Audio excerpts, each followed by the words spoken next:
Kangpokpi District ki Manung Chana Laiba Konsakhulgi Village Chief amasung Chairman da khut tharambagi thawong adu Coordinating Committee on Manipur Integrity Kokomina akan mamawongda condemn tawrakli Kokomi gi IPR Subcommittee gi Convener Lai Khuram Jayantana khuyekpiduna thadorapa cherol amana hai Chin Kuki gi miyoi singna chatharamliba thawong asi ahan banate amadi thawong asi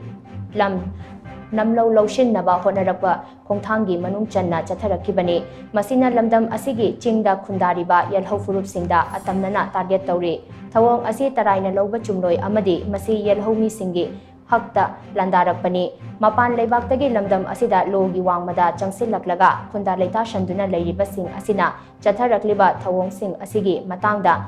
Mamang thagtagi hauna Kokomina Jacksinwa thamduna lakhibani makoina lamdam asida lam kaya namlo loshin bada natana popi thabana chingba logi wangmada tongan ba thabak kaya chatharakti masigi mathakta yelhongai dagi lairaklaba khunja singda thengkhang kaya rak landarakpana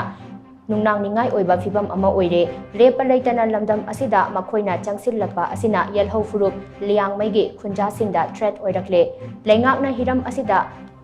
Akhanaba miyeng changduna Konsakhul amadi atai sokhalaba mafamsingi mahausagi phibamda hanjil hannaba khongthang lokhatpiyu matik chaba action lokhat haudrabadi lamdam asigi tungnam chatta yamna sokhallakani liangmai furupki khunja singna masagi lam nat amadi chatnabi sing ngak sianduna thamhannabagi dama Kokomina khongfam chetna lebli haina su cherol asina makhatana phongdorakli